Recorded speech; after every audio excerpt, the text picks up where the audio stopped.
मेरे बच्चों, अगर आपने एनसीईआरटी मैथ्स की एकदम परफेक्ट कर ली है तो मैं हर वीडियो लेक्चर में यही बताता हूँ कि आप कोई भी मार्केट से बुक परचेज कर लो, सैम्पल क्वेश्चन पेपर हों जिसमें एक सैम्पल क्वेश्चन पेपर में, यानी एक बुक में 15 सैम्पल क्वेश्चंस पेपर होते हैं। इन सभी सैम्पल क्वेश्चंस पेपर को बार बार रिवाइज करो, बार बार प्रैक्टिस करो। कोई भी मार्केट से बुक ले लो, सभी बुक्स बहुत अच्छी होती हैं। ठीक है, आपका पूरा सिलेबस बड़े आराम से रिवाइज हो जाएगा। कंडीशन एक ही है, अगर आपकी एनसीईआरटी परफेक्ट है, राइट। अगर मानो सैम्पल क्वेश्चन पेपर भी आपने कर लिए, एनसीईआरटी भी कर लिए, तो लास्ट ईयर जो रियल पेपर हुए थे मैथ्स के, आप उन पेपर को भी प्रैक्टिस कर सकते हो। उससे आपको और पिक्चर क्लियर हो जाएगी कि सीबीएसई किस तरह के क्वेश्चंस पूछता है।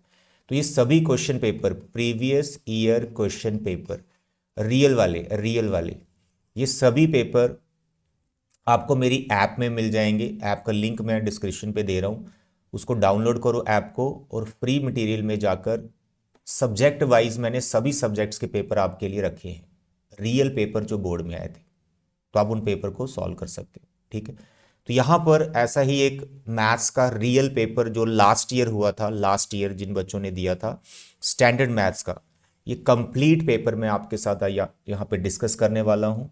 20 एमसीक्यूज हैं, 5 क्वेश्चन 2 मार्क, 3 मार्क्स के 6 क्वेश्चन, लॉन्ग आंसर टाइप 5 और 3 केस स्टडी क्वेश्चन। ये पूरा क्वेश्चन पेपर आपको मेरी ऐप में मिल जाएगा। स्टैंडर्ड मैथ्स 10th क्लास का जो फोल्डर बना होगा, उस फोल्डर में जाकर आपको बहुत सारे पेपर मिलेंगे स्टैंडर्ड मैथ्स के। बेसिक का मैंने अलग बनाया, स्टैंडर्ड का अलग बनाया। तो स्टैंडर्ड में जाएंगे, इस क्वेश्चन पेपर का आप कोड देख लो, 30/6/3। तो ये पेपर आप वहाँ से डाउनलोड करके प्रिंट ले सकते हैं और इसको आप सॉल्व करें। सॉल्यूशंस के लिए यहाँ पर आप मेरा वीडियो लेक्चर दे सकते हैं, पूरा पेपर ही आपको सॉल्व करके बता रहा हूँ, राइट। मेरे बच्चे, 20 एमसीक्यूज रहते हैं, हिंदी इंग्लिश में ये पेपर आपको मिल जाएगा, आप प्रिंट ले लें इसका।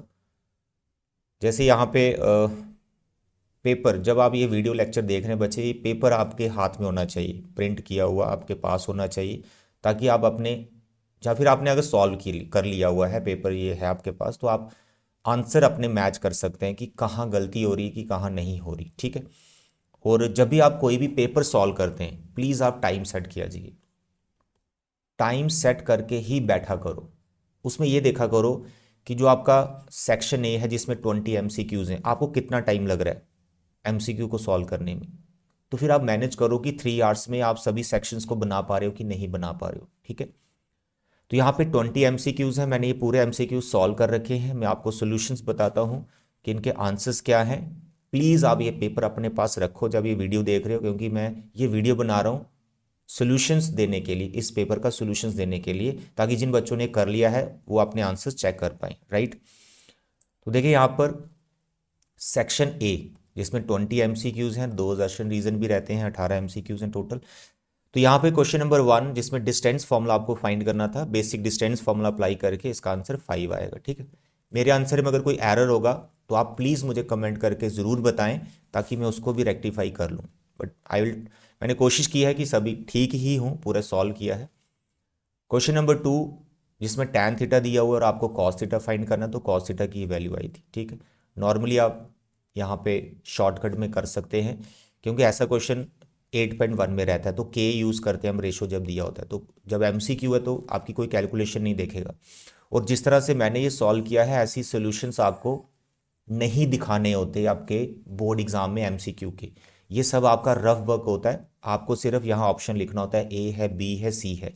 जैसे ऑप्शन आपने बी लिखा मानो, तो आप इसका रिजल्ट लिख सकते हैं कि कॉस थीटा का जो वैल्यू आपके पास आया वो ये आया।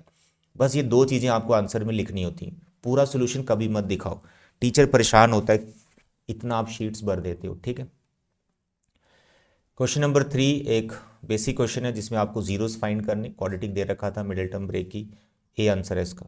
क्वेश्चन नंबर 4, जिसमें सरकमफ्रेंस का रेशो दे रखा है सर्कल का, और रेडियस का रेशो निकालना था जो 4/5 आया, इज डी पार्ट। फिर बता रहा हूँ, क्वेश्चन पेपर आपके पास होना चाहिए, आप उसको सॉल्व करें मेरे साथ, तो देखें आंसर आ रहे कि नहीं आ रहे। क्वेश्चन नंबर 5, जिसमें एस एन दिया हुआ है, ठीक है, और डी भी दिया हुआ है। इस डी में, डी की कोई ज़रूरत नहीं है, वैसे डी दिया कंफ्यूज करने के लिए। आपको यहाँ पर फर्स्ट टर्म निकालनी थी, तो यहाँ जैसे आप N1 पुट करेंगे तो फर्स्ट टर्म आ जाएगी 4। क्वेश्चन नंबर 6, एक क्वाड्रेटिक पॉलिनोमियल है जिसमें अननोन क्वांटिटीज़ हैं ए एंड बी, इनको आपको फाइंड करना था और आपको इसके जीरोस दे रखे थे, एक 2 और दूसरा -3। Sum of zeros and product of zeros का कॉन्सेप्ट अप्लाई करके हमने यहाँ पर ए और बी का वैल्यू निकाल लिया, ए 0 आया, डी -6 आया, तो D is answer. Question number 7, इसमें हमें पूछा था कि पी क्या है, रैशनल है, इरेशनल है, ऐसे अलग अलग ऑप्शन है हमारे पास। तो यहाँ पर अगर आप सिंप्लीफाई करेंगे, जैसे इसको मैं काट दूंगा, मतलब 2 से कटेगा तो 16 और ये 25 आएगा। पी का स्केयर है 4/5 ± 4/5 आएगा, तो रैशनल नंबर इसका आंसर बैठेगा सी। क्वेश्चन नंबर 8 में 4 ऑप्शन है, वो पूछा हुआ है कौन सा गलत है, विच इज़ नॉट ट्रू। तो यहाँ पर ये गलत है, सामने दिख रहा है जो आइडेंटिटी होती है वो sex square theta minus tan square theta 1 के इक्वल होता है, तो इसने इसको उल्टा करके दिख दिया है, तो इसलिए डी पार्ट इसका सही आंसर होगा, मतलब ये रॉन्ग स्टेटमेंट है जो उसने पूछा हुआ था। क्वेश्चन नंबर 9 में पूछा गया है कि एक इक्वेशन है और वाई एक्सिस पे ये कहाँ कट हो रही, किस पॉइंट पे कट हो रही। तो मेरे बच्चे वाई एक्सिस पे अगर ये लाइन कट कर रही है तो वाई एक्सिस पे जो भी पॉइंट होता है दैट यू नो, उसमें एक्स कोऑर्डिनेट 0 होता है, तो आपको इसमें एक्स की वैल्यू 0 डालनी और वाई आपको मिल जाएगा, तो आपका पॉइंट बन जाएगा 0 -3। A part is answer. Question number 10 अच्छा क्वेश्चन है, सर्कल का है, आपको इसमें एंगल क्यू का वैल्यू निकालना है, एंगल क्यू का। तो मेरे बच्चे जो एंगल पी है 55 और ये जो एंगल सी है, इन दोनों का सम 180 डिग्री होता है, सप्लीमेंट्री होता है, आपने सर्कल में पढ़ रखा होगा।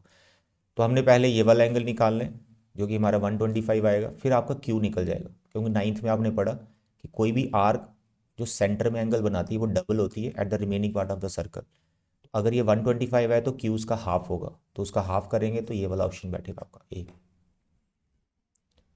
क्वेश्चन नंबर 11 जिसमें एक पॉलिनोमियल दे रखा है और सम ऑफ जीरोस आपको फाइंड करना है, तो यहाँ पे 0 आया, that is D part. Question number 12 similar triangle का क्वेश्चन है, ट्राइंगल्स दोनों सिमिलर दे रखी हैं और इसमें कुछ गिवन इन्फॉर्मेशन है इस ट्राइंगल का हमें लेंथ दे रखा है और पेरीमीटर, एक साइड का, एक ट्राइंगल का हमें पेरीमीटर दे रखा है, ठीक है।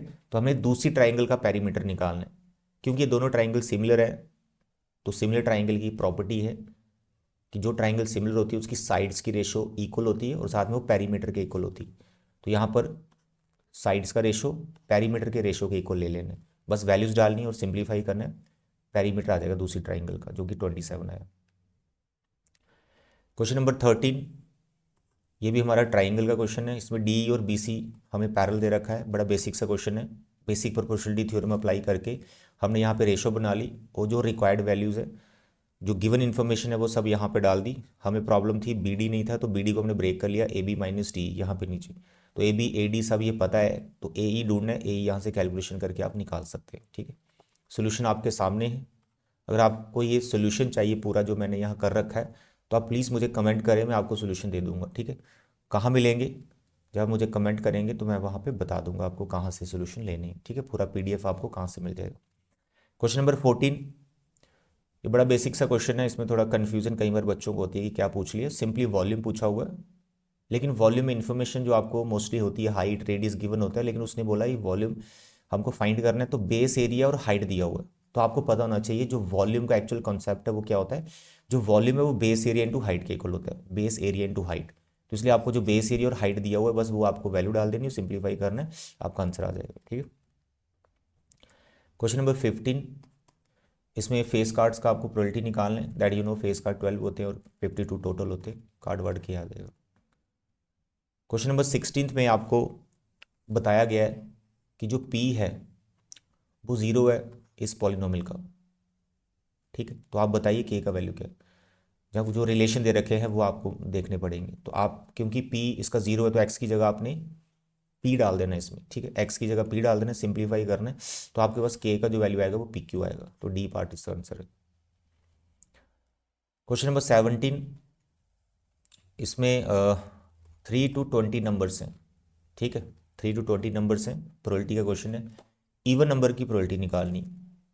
तो भाई आपको जो इवन नंबर काउंट करने हैं 4 से स्टार्ट हो जाएंगे, 4 6 ऐसे करके काउंट करेंगे, टोटल 9 आएंगे और टोटल नंबर 18 है, क्योंकि 3 से लेकर 20 तक टोटल 18 नंबर्स होते हैं, क्योंकि इसमें छूटा कौन सा 1 और 2 छूट गया, 1 और 2 छूट गया 20 में से, तो 2 छूट गए, 18 बचे, तो टोटल 18 है, तो 1/2 आंसर आ जाएगा B part.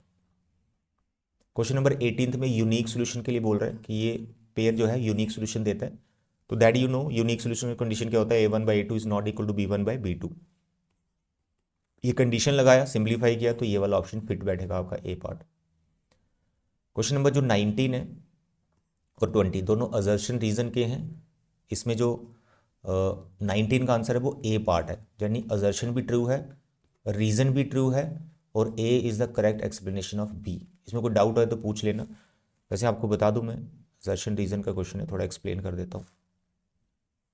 Okay dear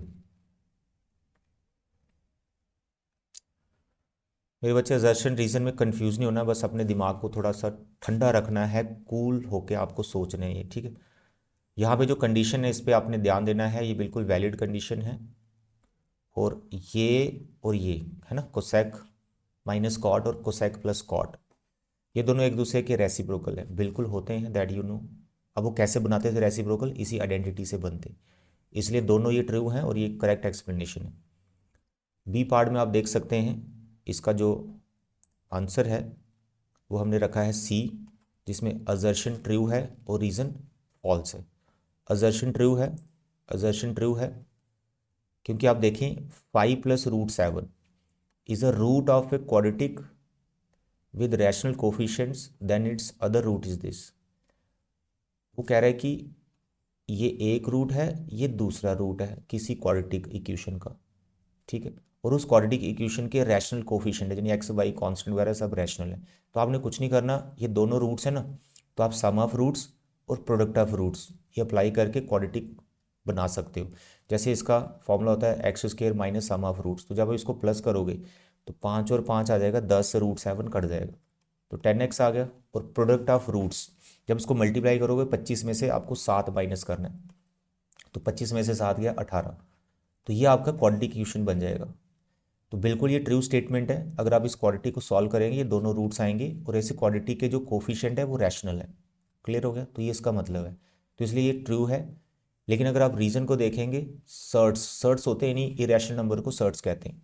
shirts of a quadratic equation with rational coefficients occur in conjugate pairs, कह रहा है कि जो क्वाड्रेटिक इक्वेशन रैशनल कोफिशिएंट के साथ होती है उसके हमेशा कॉन्जुगेट पेयर्स होते हैं, मतलब हमेशा इरेशनल जैसे आंसर आते हैं, ऐसा ज़रूरी नहीं है।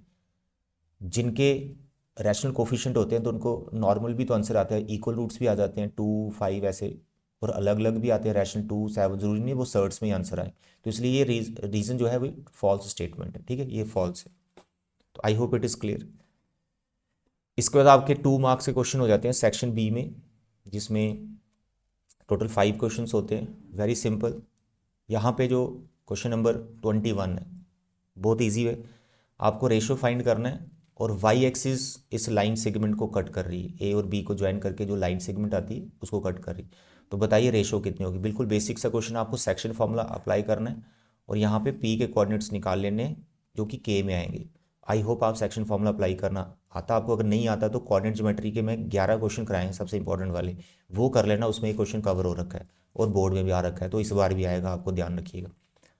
तो यहाँ पर आप देखेंगे तो -k + 5 डिवाइड बाई k + 1, दूसरा वाला आएगा -4k -6 डिवाइड बाई k + 1। ये सेक्शन फॉर्मूले से कोऑर्डिनेट्स आ गए, इसको आपने कंपेयर कर लेनी है 0, y। तो ये पॉइंट कहाँ से आया, क्योंकि वाई एक्सिस कट कर रही है उसको, तो उसमें एक्स कोऑर्डिनेट 0 होगा तो वाई का कुछ पता नहीं, वाई निकालना आप। तो जो सेकंड वाला है, फर्स्ट वाला है, ये आपने 0 के को इक्वेट करना है, तो यहाँ से आपको रेशो मिल जाएगी जो कि आपका 5 आ रहा है, तो रेशो आएगा 5:1, 2 मार्क्स का। आगे पॉइंट ऑफ डिवीजन मत निकालना क्योंकि पूछा नहीं है, एक्स्ट्रा सोल्यूशन देने की जरूरत नहीं है। क्वेश्चन नंबर 22 बिल्कुल बेसिक क्वेश्चन है बीपीटी का, जिसमें हमें यहाँ पे डीई और बीसी पैरेलल दे रखा है, एक्स का वैल्यू निकालना है, तो दिस अपॉन दिस इक्वेट कर लेना है बाय बीपीटी, सिंप्लीफाई करेंगे तो आपको एक्स मिल जाएगा। इसका मैंने और वाला भी कर दिया है। यहाँ पे आपको ट्रेपीजियम है जिसमें डीसी और एबी पैरेलल है, तो आपको कोई रेशो प्रूव करनी है, आई थिंक, या रेशो प्रूव करनी है, तो आप कुछ ना करें, ये जो ए ओ बी ट्राइंगल है, ए ओ बी और ये सी ओ डी, ये आपके सारे एनसीईआरटी के क्वेश्चन है, बोर्ड के पेपर है, एनसीईआरटी क्वेश्चन आ रहे हैं, ये आपका जो 6.2 एक्सरसाइज है बीपीटी वाली, उसी से है क्वेश्चन, ठीक है। तो इन दोनों ट्राइंगल्स को आप सिमिलर कर लें, सिमिलर का भी इसमें कॉन्सेप्ट लगा सकते हैं, नहीं तो कंस्ट्रक्शन करके भी हो जाता है, बट सिमिलर से ही करें, इजी रहेगा। तो ये दोनों ट्राइंगल सिमिलर है तो साइड्स प्रोपोर्शनल होंगी, वहाँ से आपका प्रूव हो जाएगा ये। क्लियर है, पूरा सॉल्व कर रखा है ये। ओके, क्वेश्चन नंबर 23, इसमें पूछा है 6n एंड विथ 0 प्रूव करो। तो आपको पता है यार ये रियल नंबर का बेसिक सा क्वेश्चन है, ये भी पेपर में आता है, बहुत से बच्चे इसको प्रैक्टिस नहीं करते, बड़ा इंपॉर्टेंट है। 6n के जब आपने फैक्टरेशन की 6 की तो 2 × 3 आया, तो इस तरह से बन गया। तो ये एंड 0 से नहीं होगा, रीज़न इसका क्या है, एंड 0 से वही होता है जिसकी प्राइम फैक्टरेशन में 2 और 5 दोनों होने चाहिए। सिर्फ एक है तब बात नहीं बनती, दोनों होने चाहिए, 2 भी होना चाहिए, 5 भी होना चाहिए, क्योंकि 2 5 का 10 होता है, फिर एंड 0 से होगा। तो यही बस मैंने यहाँ पे एक्सप्लेन कर रखा है, आप अपनी लैंग्वेज में एक्सप्लेन कर सकते हो, या जैसे बुक में दे रखा वैसे एक्सप्लेन कर सकते हो। तो बस ये इसका एक्सप्लेनेशन ही है, इसका कोई कैलकुलेशन नहीं है, ठीक है। इसका जो और वाला है, इसमें HCF LCM निकालना है 72 और 120 का। आई होप कि आप कर सकते हो, बहुत ईजी क्वेश्चन है, मैंने कर रखा, आप देख सकते हैं। मेरा HCF 24 आया, LCM 360 आया, आप भी अपना चेक कर सकते हैं। गलत आ रहा है कहीं तो प्लीज़ मेरे को बताएं, मेरा गलत आपका है, उसको डिस्कस करेंगे। क्वेश्चन नंबर 24, यहाँ पे BC का वैल्यू निकालना है। अच्छा क्वेश्चन है, ये टॉवर है और ये शेडो का लेंथ निकालना है। यहाँ पे थीटा का वैल्यू नहीं दिया हुआ, टैन थीटा का दिया हुआ, तो बच्चे बहुत बारी कंफ्यूज हो जाते हैं, सर ये क्या टैन थीटा में दे दिया। अरे कुछ नहीं है, बड़ा सिंपल सा है, ज़रूरी नहीं कि थीटा ही आपको एलिवेशन डिप्रेशन मिला हो, उसका वैल्यू ही निकाल के आपको दे देते हैं, तो थीटा की क्या करनी ज़रूरत क्या है। तो टैन थीटा 6/7 आ गया, तो टैन थीटा का बेसिक डेफिनेशन लगाया हमने और इसको इक्वेट किया, एक वैल्यू पता थी तो BC निकल गया, शेडो का लेंथ आ गया 21 सेंटीमीटर। क्वेश्चन नंबर 25 सर्कल का है, अच्छा क्वेश्चन है, इसमें आपको एंगल P निकालना है। मेरे बच्चे ये 130 डिग्री का एंगल है, ये वाला एंगल आपका लीनियर पेयर से निकल जाएगा 50 डिग्री, ये 90 डिग्री का एंगल है, फिर एंगल सम प्रॉपर्टी निकालेंगे तो P निकल जाएगा। ये सारा मैंने यहाँ एक्सप्लेन किया हुआ। ये हो गया आपकी सेक्शन B, 21 से लेकर 25 तक 5 क्वेश्चन। अब बात करेंगे सेक्शन C की, यह है क्वेश्चन नंबर 26। तो आप यहाँ पे देखें क्वेश्चन नंबर 26, इसमें ट्रिग्नोमेट्री का क्वेश्चन है, इसको आपने इसके इक्वल प्रूव करना है। कुछ नहीं है, टैन को लिखो साइन बाई कॉस और सिंप्लीफाई कर दो। यहाँ ये स्टार है, स्टार का मतलब ये डिवाइड में, ठीक है, मल्टीप्लाई में। तो जैसे ही आप इसको सिंप्लीफाई करेंगे, साइन बाई कॉस करके एडजस्ट करेंगे, थोड़ा सिंप्लीफिकेशन चलेगी, तो आपके पास प्रूव हो जाएगा। प्लीज़ इसको ट्राई करें, सोल्यूशन आपके सामने, जहाँ भी एरर आता है मेरे को बताएं। क्वेश्चन नंबर 27, इसमें लिखा है a natural number when increase by 12 equals 160 time it's reciprocal. ये क्वेश्चन एनसीईआरटी से नहीं है, सिमिलर क्वेश्चन एनसीईआरटी में नहीं मिलेगा मेरे बच्चे, लेकिन इससे टफ क्वेश्चन आपको एनसीईआरटी में मिलेंगे। तो ये क्वेश्चन जो बोर्ड में आ गया, ये एनसीईआरटी से भी लो लेवल का है, यानी इतना इजी है कि बड़े आराम से कर सकते हो। बस आपको एक लैंग्वेज को समझना है, इसके लिए आपको थोड़ा सा वर्ड प्रॉब्लम की प्रैक्टिस कर लेनी है, एनसीईआरटी की सारी वर्ड प्रॉब्लम कर लेना। देखो एक नेचुरल नंबर है, इंक्रीज बाय 12, जब उसको 12 बढ़ाते हैं तो वो 160 टाइम इट्स रेसिप्रोकल हो जाता है, यानी 160 टाइम इट्स रेसिप्रोकल, यानी ऐसे हो जाएगा। तो x + 12 is equal to 160/x हो जाएगा। बस इसको आपने क्वाड्रेटिक इक्वेशन में कन्वर्ट कर लेना है, सिंप्लीफाई करना है, मिडिल टर्म ब्रेक करो, क्वाड्रेटिक फॉर्मूला लगाओ, कैसे भी करके इसको सॉल्व करो, ठीक है। यहाँ थोड़ा शॉर्टकट में आपने इसको पूरा सॉल्व करना है, मिडिल टर्म ब्रेक करके दिखाना होता है, ठीक है। तो नेचुरल नंबर है तो नेगेटिव छोड़ देना, 8 आ गया। 27 का B, यानी जो और वाला पार्ट है, 1 root of the quadratic equation is 3 times other. यार एक अल्फा है, दूसरा 3 अल्फा ले लो, एक अल्फा है, दूसरा 3 अल्फा ले लो। तो आप सम ऑफ जीरो से निकालेंगे तो 3 अल्फा किसके बराबर आएगा, -b/a। ऐसा आप करेंगे तो आपको अल्फा की वैल्यू मिल जाएगी -3, यानी पहला रूट आपको -3 मिल जाएगा, तो दूसरा रूट क्या होगा 3 टाइम ऑफ दिस, तो 3 3 9, तो दूसरा रूट भी आ गया। दोनों रूट्स निकल के फिर आप प्रोडक्ट ऑफ रूट्स लगाएंगे c/a का फॉर्मूला, तो k की वैल्यू -27 आ जाएगी, ठीक है। क्वेश्चन नंबर 28, ये बहुत इजी है, 2 मार्क्स में भी आ रखा है। यहाँ पर रेशो निकालना है डिवाइड बाय x एक्सिस।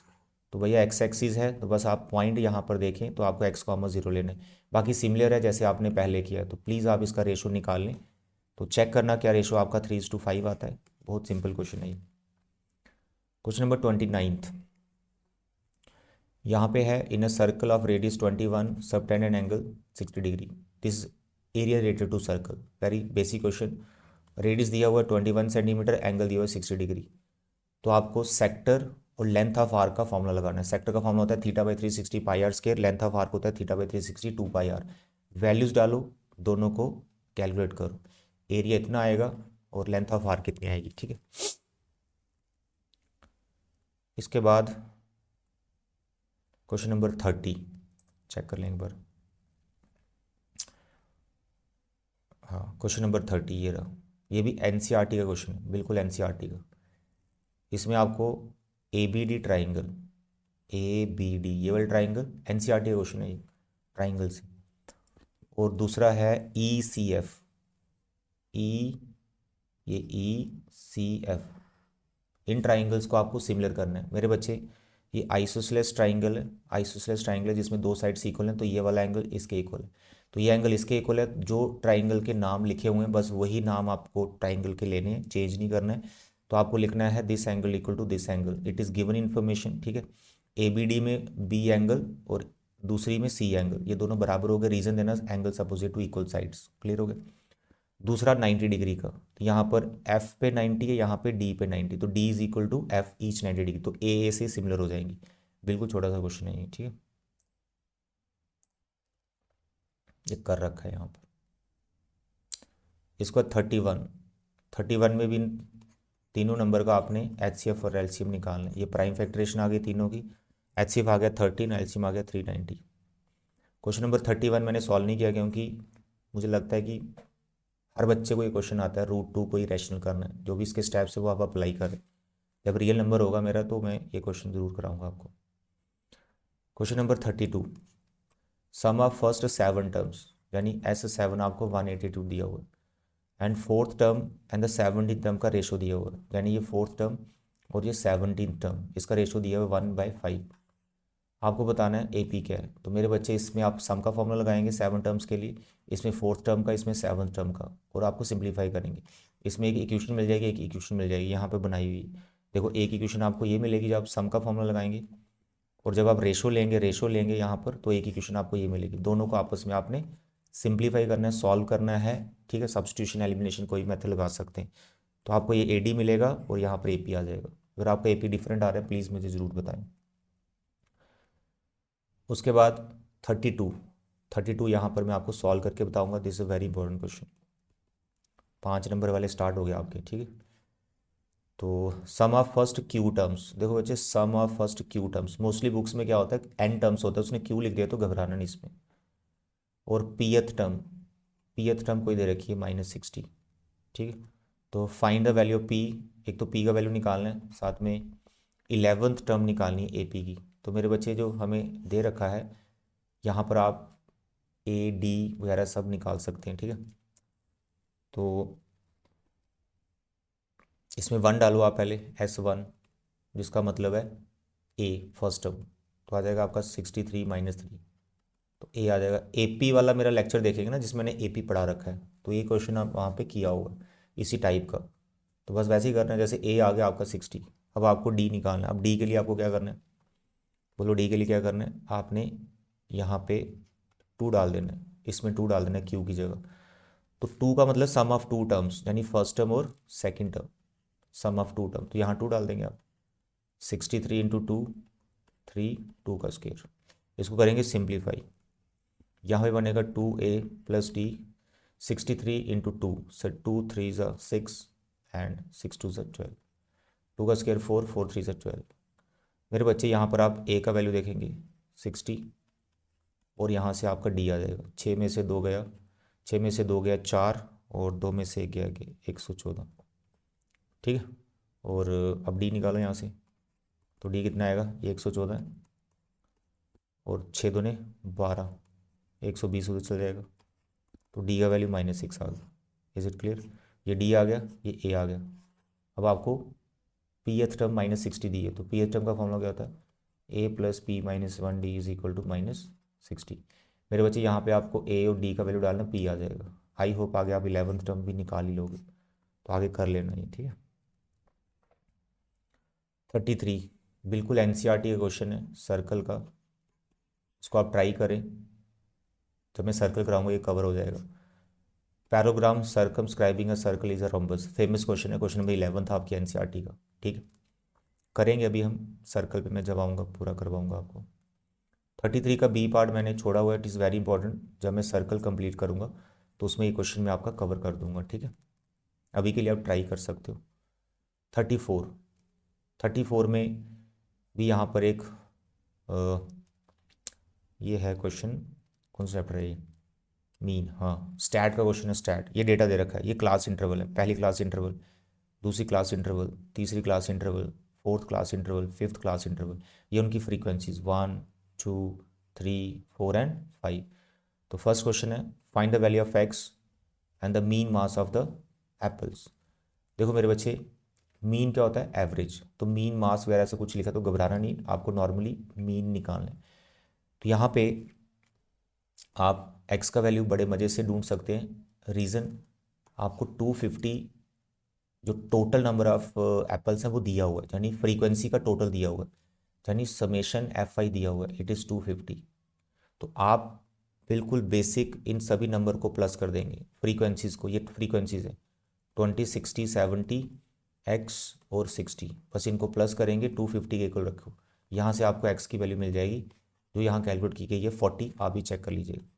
जैसे आपके पास एक्स आ गया तो बच्चे क्लास इंटरवल की हर एक फ्रीक्वेंसी क्लियर होगी। आगे मीन पूछा है, मीडियन पूछा है, मोड पूछा है, जो भी पूछा है वो आप निकाल सकते हैं। तो मीन पूछा, आप डायरेक्ट मेथड से निकाल दें।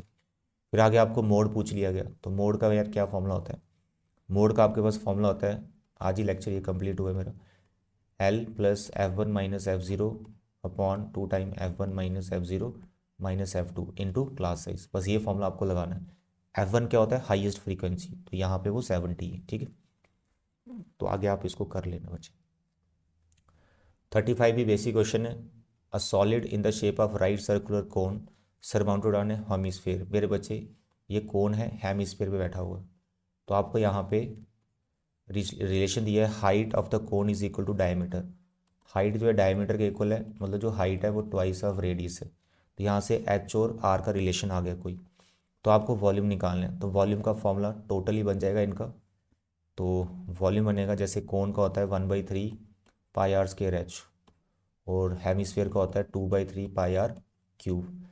इन दोनों में आप एक चीज़ करेंगे, जैसे 1/3 पाई आर स्केयर है, तो ऐसा करो एच का वैल्यू यहाँ पे डाल दो 2r, तो आपका क्वेश्चन पूरा आर में चला जाएगा, फिर सिंप्लीफिकेशन में आसानी हो जाएगी। तो 1/3 पाई, ये भी 2/3 हो जाएगा, 2/3 पाई आर क्यूब, ये भी 2/3 पाई आर क्यूब हो गया, दोनों को आप ऐड करेंगे ट्वाइस हो जाएगा, तो 4/3 पाई आर क्यूब। तो ये हमने फॉर्मूला बना लिया पूरे कंबाइन इस सॉलिड का। अब इसमें आप बस आर का वैल्यू डालो जो कि 7 दे रखा है, आगे बचे कैलकुलेशन आप कर सकते हो। 36 37 और 38 ये केस स्टडी बेस्ड क्वेश्चन होते हैं। तो यहाँ पे 36 पे मैं आपको लेके जाता हूँ, जो पेपर है उसी के ऊपर। ये क्वेश्चन बच्चे काफ़ी इंपॉर्टेंट है, बी पार्ट, इसको ट्राई करना, मैं जब सर्कल कराऊंगा तब उस वक्त ये समझाऊंगा आपको अच्छे से। यह आपका आ गया 36 केस स्टडी बेस्ड क्वेश्चन। ये बड़ा सिंपल है, एप्लीकेशन ऑफ ट्रिग्नोमेट्री मेरा चैप्टर हो रखा है, एनसीईआरटी बेस्ड क्वेश्चन है बिल्कुल। तो यहाँ पर पहले आपको छोटी ट्राइंगल लेनी है जिसका नाम है BPO। अभी शॉर्ट में करवा रहा हूँ, आप थोड़ा डिटेल में इसको लिखें। BPO लेंगे तो आप इसमें टैन लगा देंगे, टैन, ठीक है, टैन लगा देंगे। फाइंड क्या करना है वो आप देख लेना, फाइंड फाइंड क्या करना है, फाइंड फाइंड, ये कहाँ पे आ गए, थर्ड इंग्लिश हिंदी,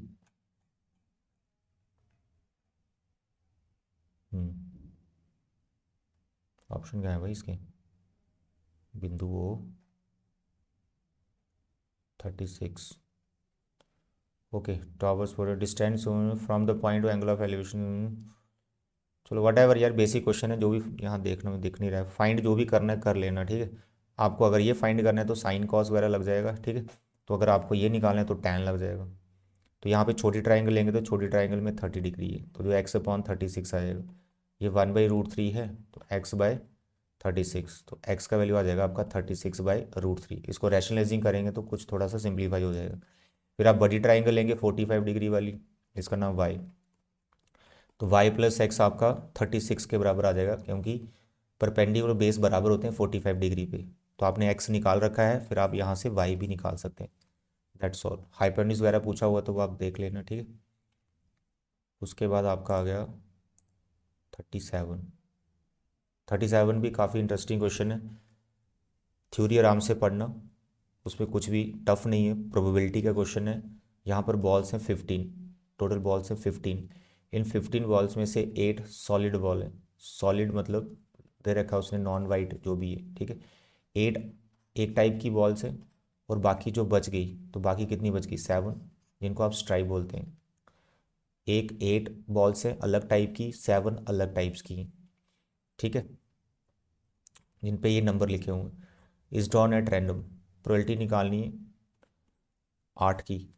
तो भैया 15 बॉल्स हैं, सब पे अलग अलग नंबर लिखा हुआ 1 to 15, तो 8 की प्रोबेबिलिटी निकालनी है। तो 8 वाली तो एक ही बॉल होगी, और टोटल बॉल है 15, तो पहला आंसर ये आ गया। फिर है probability that the ball drawn bears an even number. अब इवन नंबर काउंट कर लो 1 से 15, 2 4 6 8 10 12 14 हैं, कितने हो गए 7, 7 नंबर आ गए इवन, तो प्रोबेबिलिटी आ गई 7/50। फिर प्रोबेबिलिटी पूछी है that a ball is solid coloured and bears an even number. Solid भी होनी चाहिए, सॉलिड जो है ना सॉलिड, वो 8 बॉल हैं जिन पे नंबर 1 to 8 लिखा हुआ है। सॉलिड भी होनी चाहिए, यानी 1 to 8 में सिलेक्ट होगी, और इवन भी होना चाहिए। तो 1 to 8 में इवन कितने आ गए, 2 4 6 8, 2 4 6 8, तो 4/15 आ जाएगा, ठीक है। तो आई होप आप ये कर लेंगे, प्रोबेबिलिटी का बेसिक सा क्वेश्चन है। 38 में मेरे बच्चे लीनियर इक्वेशन इन 2 वेरिएबल का क्वेश्चन है। स्टेटमेंट पढ़ेंगे, जैसे आप एनसीईआरटी में पढ़ते हो ना लाइब्रेरी वाला क्वेश्चन, कि लाइब्रेरी से बुक इशू कराई, फिर कुछ फिक्स्ड चार्जेस है उसके। फिर बैट बॉल वाला क्वेश्चन है, एग्जाम्पल है। उसके बाद आपका टैक्सी वाला क्वेश्चन है, जिसमें आप टैक्सी हायर करते हैं, फिक्स चार्जेस है, और फिर किलोमीटर पर आवर का चार्जेस है। बिल्कुल सेम वैसा ही क्वेश्चन है। तो जब रीड करेंगे तो आपके पास लीनियर इक्वेशंस बन जाएंगी। तो पहला क्वेश्चन यही है कि आपको लीनियर इक्वेशन बनानी, ये बन गई। उसका दिन को सॉल्व करना, एक्स वाई आएगा, फिर जो मर्जी क्वेश्चन पूछा बड़े आराम से निकाल सकते, ठीक है। तो मैं यहाँ पर आपको ये चीज़ बताना चाहता हूँ कि मेरे बच्चे, पूरा पेपर मैंने आपको सॉल्व कराया, जो लास्ट ईयर का पेपर है स्टैंडर्ड मैथ्स वालों का, जिनमें बड़ा डर लग रहा है आपको, पता नहीं कहाँ से आएगा। देख लिया आपने पूरे पेपर के सॉल्यूशंस कहाँ से आ रहे हैं, एनसीईआरटी से। लैंग्वेज बदली हुई है, क्रिकेट बैट बॉल है, उसकी जगह आपने उसने कुछ चिल्ड्रन दे रखे हैं, पुअर रिच, तो उससे क्या फ़र्क पड़ता है, उतने समझदार तो आप हो ही, थोड़ा सा चेंज कर सकते हो। Whole paper is from NCERT. तो मेरे बच्चे एनसीईआरटी पहले परफेक्ट करो। अगर वो हो गई हैं तो सैम्पल क्वेश्चन पेपर करो कोई बुक लेके, और साथ में प्रीवियस ईयर जो रियल पेपर है, जो मेरे ऐप से आपको सारे सब्जेक्ट के मिल जाएंगे, उनको प्रैक्टिस करो, ठीक है। ऐसे ही मैं और पेपर आपको करवाऊंगा फाइनल तक, डोंट वरी। बस आप अपनी एनसीईआरटी एकदम परफेक्ट करके जाना मैथ्स की, ठीक है। थैंक यू बच्चे, bye bye and take care.